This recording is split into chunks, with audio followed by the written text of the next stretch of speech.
Ang sunod-sunod na pag-post ng The Ring Magazine patungkol kay General Cuadro Alas Casimero ay may malalim na layuning pang negosyo at promosyon. Sinusubukan ng pamunuan na sukatin ang interes ng publiko para sa isang napakalaking super fight laban kay Naoya the Monster Inoue. Ang biglaang atensyong ito ay direktang resulta ng kanyang impresibong 4th round knockout na panalo laban sa maigpit na karibal na si Luis Nery. Narito ang tatlong pangunahing anggulo sa likod ng mga plano at kilos ng The Ring. Number 1, ang koneksyong Saudi at Turkey Al-Sheikh. Mahalagang malaman na ang The Ring ay pagmamay-ari na ngayon ni Turkey Al-Sheikh, ang pinuno ng General Entertainment Authority ng Saudi Arabia. Siya ang itinuturing na pinakamakapangyarihang promoter sa boxing ngayon na nagpopondo ng malalaking sagupaan sa buong mundo. Ginagamit ng kanyang grupo ang social media division ng The Ring upang makita kung gaano kalakas ang hatak ni Casimero sa mga fans. Dahil sa milyon-milyong views at reaksyon ng mga Pilipino at dayuhang tagahanga, napatunayan na patuloy na mabenta ang pangalan ni Cuadro Alas.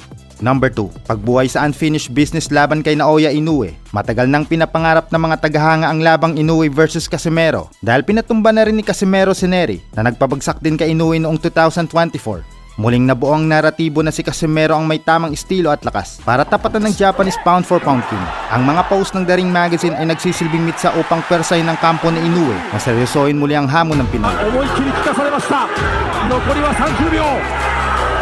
Number 3, pagkilala at pag-angat sa world rankings. Ibinida ng The Ring Magazine ang mainit na pagsalubong kay Casimero sa Baybay City, Leyte. Pagpapakita ito sa buong mundo na mayroon siyang dambuhalang fanbase na kayang kumita ng malaking pera sa pay-per-view. Sa tulong ng promosyong ito, inaasahang muling aakyat si Casimero sa opisyal na ranking ng The Ring Magazine at iba pang major boxing bodies tulad ng WBO, WBC, WBA at IBF sa 122 pounds division.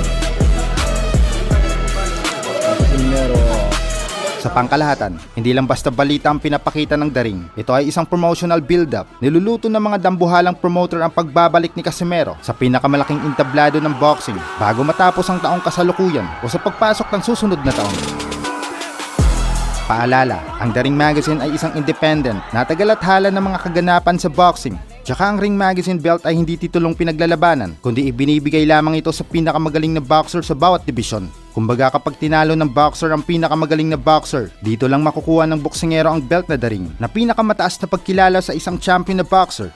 Walang politika dito, kaya sureball walang sino mang matchmaker or boxing promoter ang makaka-impluwensya para hilahin pababa si Casimero. Alam nyo na ang ibig kong sabihin mga par. Sana matuloy na nga ang Inoue versus Casimero kasi kapag manalo si Casimero, ito ay karangalan ng buong bansa.